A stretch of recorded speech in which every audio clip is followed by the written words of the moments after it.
ناظرین، وزیراعظم عمران خان اور وزیر اعلیٰ پنجاب کی معاون خصوصی ڈاکٹر فردوس عاشق امان دونوں نے ہی بازاروں کا دورہ کیا اور وہاں پر موجود اشیاء خوردنوش چیک بھی کی اور مختلف لوگوں سے یعنی دکانداروں سے بات چیت بھی کی، مگر دونوں کا جو ریئیکشن ہے وہ مختلف آیا۔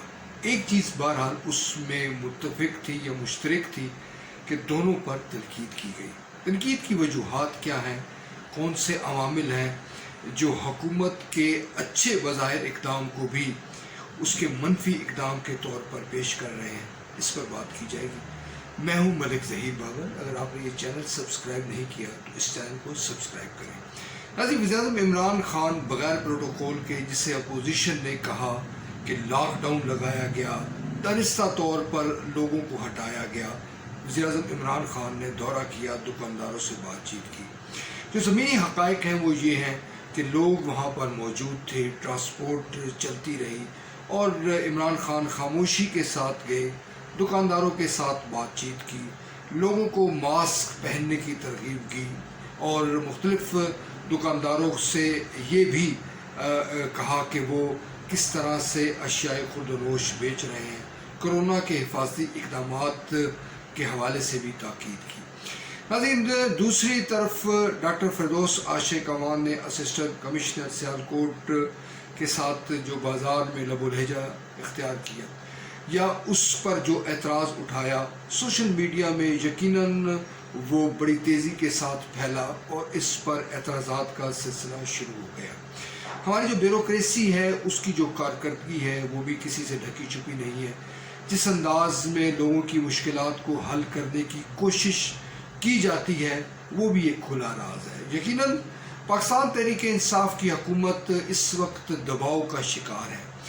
سوشل میڈیا، اپوزیشن کے لوگ مختلف حوالوں سے حکومت پر تنقید کر رہے ہیں کہ جو اشیاء خوردنوش کے ریٹس ہیں، جو دام ہیں، وہ تیزی کے ساتھ بڑھ رہے ہیں۔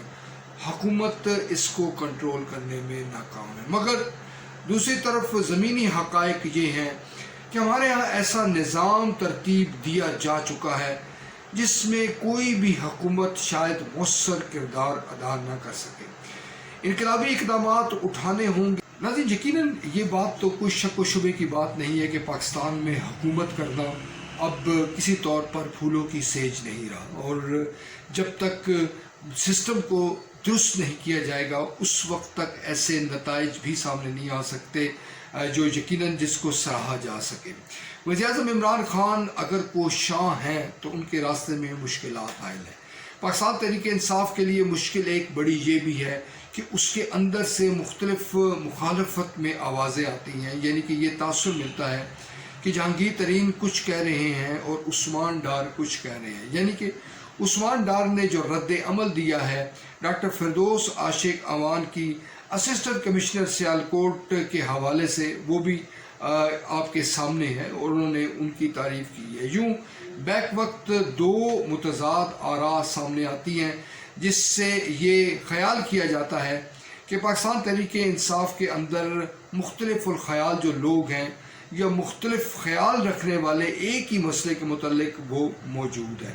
یہ یقیناً کسی جمہوری جماعت کے لیے زیادہ نقصان دہ نہیں ہے، مگر پاکستان جیسے ترقی پذیر ملک میں یہ تاثر ملتا ہے کہ شاید کہیں نہ کہیں کسی نہ کسی شکل میں کوئی گڑبڑ موجود ہے اور حکومت کمزوری کا شکار ہے۔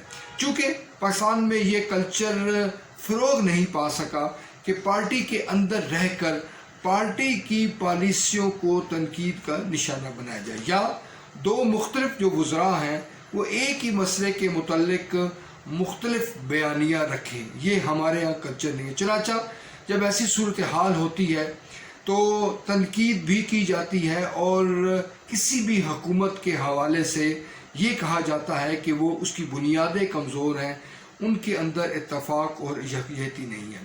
ناظرین، افسوس کے ساتھ یہ بھی کہنا پڑتا ہے کہ اس وقت حکومت تنہا آگے بڑھ رہی ہے اور اپوزیشن باوجود مختلف وجوہات کی بنا پر حکومت سے تعاون کرنے پر آمادہ نہیں ہے۔ کچھ لوگوں کا یہ خیال ہے کہ اب وزیر اعظم عمران خان آدھی مدت گزار چکے ہیں اور 1 سال کے بعد الیکشن کا موسم شروع ہونے والا ہے.